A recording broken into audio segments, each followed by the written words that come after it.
কি করবে তোমার জীবন যখন মৃত্যুর একদম দরগড়ায়? জীবনের মূল্য তোমার কাছে কতখানি যখন তুমি বুঝতে পারবে যে তুমি একা একটা ঘরের মধ্যে আটকা পড়ে গেছো। আজ ঠিক সেই রকম একটা মুভি নিয়ে হাজির হয়েছি যেখানে আমরা দেখব মৃত্যুর কাছে জীবন কতটা দামি, যেখানে না আছে খাবার, না আছে জল, না কারোর সাথে কথা বলতে পারবে। সেই রকম একটা মুভি আজ এক্সপ্লেন করতে চলেছে এবিডি বাংলা স্টোরি। তো এই লোকটা তার যখন ঘুম ভাঙে তখন সে দেখতে পায় সে একটা ঘরে আটকা পড়েছে এবং এটা কেমন জায়গা সে বুঝতে পারছে না। ঘুম ভাঙার সঙ্গে সঙ্গে একটা মরা ইঁদুরকে দেখতে পায়, দেখে অবাক হয়ে যায়। এরপর ঘড়িতে দেখে যে সকাল 9টা বাজে। লোকটা ভাবে যে কেউ হয়তো তার সাথে মজা করছে এবং তাকে এইখান থেকে বের হতে হবে, তাই সে দোরটাকে খোলার চেষ্টা করে, কিন্তু কিছুতেই সেই দোরটা খোলে না। লোকটা ভাবে হয়তো কেউ তার সাথে মজা করছে, তাই লোকটা বলে যে দেখো, এই রকম মজা করাটা ঠিক না, তোমরা অন্যরকমভাবে মজা করতে পারো, কিন্তু এইভাবে না। কিন্তু কি আর করার, কেউ তার কথা শুনতে পায় না। এরপর লোকটা ফোন বের করে কাউকে ফোন করার জন্য, কিন্তু দেখে তার ফোনে কোনো সিগন্যাল নেই। এরপর লোকটার প্রচণ্ড জোরে প্রস্রাব পায়। সে ঘরে একটা কোণে গিয়ে সেরে ফেলে আর মনে করে যে এই কাজটা কে করতে পারে। বসে ভাবতে থাকে, কিন্তু এখন সে একদম একা হয়ে পড়েছে। এরপর এইখানে থাকা এই আলমারিটাও খোলার চেষ্টা করে, কিন্তু কোনো লাভ হয় না। এইভাবে সে খুব একা হয়ে পড়ে এবং একটা দিন এইভাবে কেটে গেছে। সে কিছুই খায়নি, এখন তার খুব খিদেও পেয়েছে, আর সে যে জোর দিয়ে দরজাটা ভাঙবে সেইটুকু শক্তিও তার মধ্যে নেই। এইভাবে সে ঘুমিয়ে পড়ে আর একটা দিন পার হয়ে যায়। পরে যখন ফোনটা নিয়ে কাউকে ফোন করতে যাবে তখন দেখে ফোনে কোনো সিগন্যাল নেই আর ফোনটা হাত থেকে পড়ে যায় আর সব কিছু ভেঙে যায়। এদিকে সে 2 দিন না খেয়ে আছে, এখন তার খুব জল তেষ্টা পায়। সে যখন প্রস্রাব করতে যায় সে একটা জুতোর মধ্যে প্রস্রাব করে। প্রথমে সে অনেক ঘৃণা করে, কিন্তু তার কাছে এছাড়ার কোনো উপায় নেই আর সেটা খেয়ে তার টেস্টটা মেটায়। এরপর সে খুব রেগে যেতে থাকে, কারণ সে এই কদিন এই ঘরের মধ্যে একা একা কাটাচ্ছে, না খাবার, না জল, না কিছুই পাচ্ছে। এরপর লোকটা লাইটের মধ্যে একটা চাবি দেখতে পায়। চাবিটা দেখে একটু আনন্দ পায়।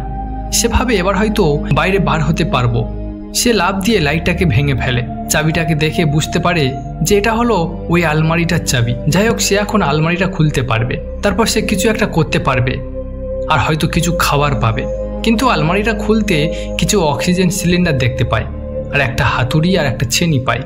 লোকটা সেটা নিয়ে দরজার কাছে আসে আর সেই ছেনি হাতুড়ি দিয়ে দরজাটাকে ভাঙতে থাকে, কিন্তু দরজাটা এত শক্ত ছিল যাতে কোনো লাভ হয় না।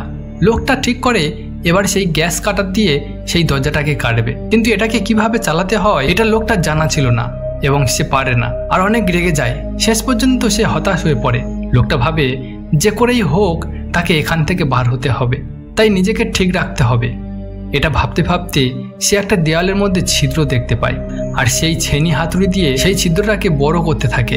এইভাবে একটু একটু করে সে সেটাকে কাটতে থাকে।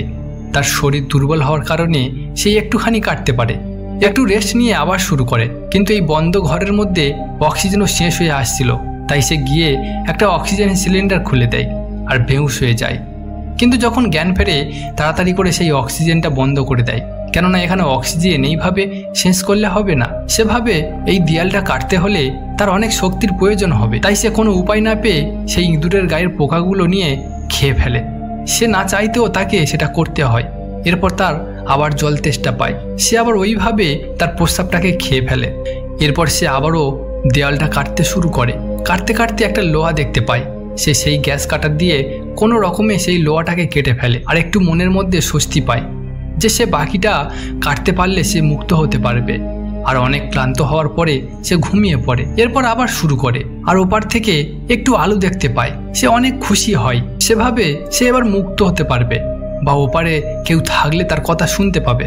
অনেক ডাকার পরও ওপার থেকে কোনো সাড়া আসে না আর সে এতটুকু কাটতে পেরেছিল যেটা দিয়ে সে ওপারে যেতে পারবে না, তাই সে সেটাকে আরো বড় করতে থাকে যাতে সে ওপারে যেতে পারে।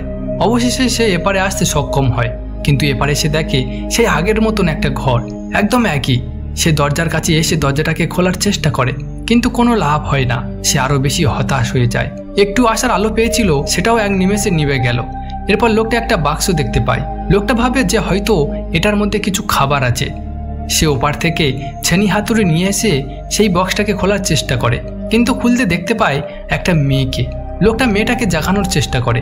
মেয়েটা জেগে উঠতে লোকটা খুব ভয় পায়। মেয়েটাও ভয় পেয়ে এপারে চলে আসে।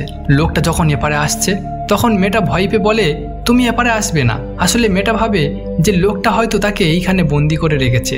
লোকটা বলে, আমি এইখানে অনেক দিন আটকা পড়ে আছি, কিছু খেতেও পাইনি, অনেক চেষ্টাও করেছি এখান থেকে বার হওয়ার, কিন্তু পারিনি।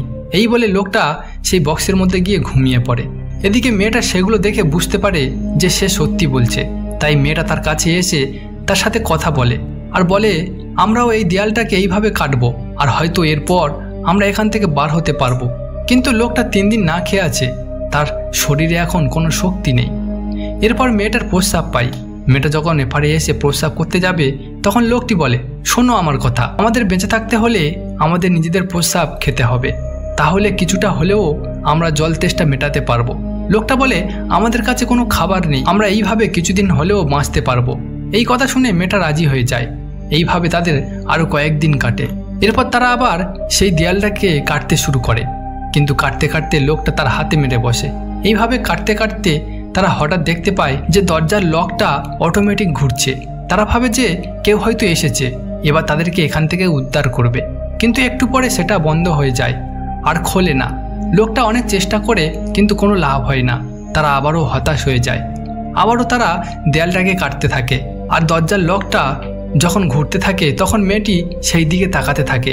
লোকটা বুঝতে পেরে বলে, ওটার দিকে দেখলে লকটা ঘুরছে না। তাই লোকটা মেয়েটাকে ওদিকে তাকাতে মানা করে আর পিছনভাবে দরজার কাছে এসে পৌঁছায় এবং দরজাটা খুলে যায়। তারা দুজন অন্য একটা ঘরে এসে পড়ে আর সেখানে দেখতে পায় একটা কবর খোঁড়া আছে। লোকটা বলে যে আমরা এই কবর খুঁড়ে মাটির নিচ থেকে একটা পথ তৈরি করতে পারি। এরপর সেই কথা মতো তারা দুজন মিলে সেই কবরটাকে খুঁড়তে থাকে, কিন্তু লোকটা আর কিছুতেই পারে না, কারণ অনেক দিন যাবৎ না খেয়ে আছে, তাই তার শরীরে আর কোনো শক্তি নেই। তাই লোকটা অনেক অসুস্থ হয়ে যায়। মেয়েটা দেখে যে সে আর পাচ্ছে না।